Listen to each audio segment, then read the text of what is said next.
சரண் Krishna YouTube சேனலுக்கு உங்களை அன்புடன் வரவேற்கின்றேன்.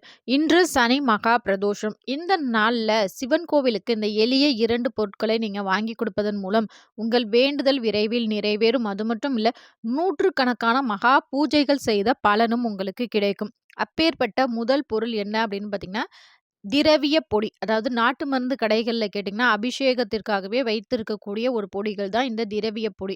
இதை நம்ம சிவாலயங்களுக்கு வாங்கி கொடுக்கும்போது, அபிஷேக பிரியர் 2வது பொருள் என்ன அப்படின்னு பார்த்தீங்கன்னா, வில்வ இலை. வில்வ இலையை நம்ம இந்த நாள்ல சிவபெருமானுக்கு வைத்து வழிபாடு செய்யும்போது, நூற்றுக்கணக்கான மகா பூஜைகள் செய்த பலன் நமக்கு கிடைக்கும். அது மட்டும் இல்ல, ஒரு சிலருக்கு சனியின் தாக்கம் அதிகமாக இருக்கும். அப்பேற்பட்டவர்கள் சிவாலயங்கள்ல, அதுவும் சனி மகா பிரதோஷத்தன்று சிவபெருமானுக்கு நல்லெண்ணெய் மற்றும் கருப்பு எள் வாங்கி கொடுப்பது மிகுந்த நல்ல பலனை தரும். அது மட்டும் இல்ல, சனியின் தாக்கத்திலிருந்தும் விடுபடலாம். இந்த வீடியோ பார்க்குற உங்களுக்கு சிவபெருமானை ரொம்பவே பிடிக்கும் அப்படின்னா, ஓம் நம சிவாய அப்படின்னு மறக்காம கமெண்ட் பண்ணுங்க. அது மட்டும் இல்ல, நம்ம சேனல்ல உங்களுக்கு சொந்த வீடு விரைவில் அமைய குலதெய்வத்திற்கு இந்த ஒரு முடிச்சை எடுத்து வைங்க அப்படிங்கிற பதிவு நம்ம சேனல்ல லாங் வீடியோவா போட்டிருக்கோம். கீழே ப்ளே பட்டன்ல லிங்க் இருக்கு. தேவைப்படுபவர்கள் பார்த்து பயன்பெறுங்கள். ஓம் நம சிவாய.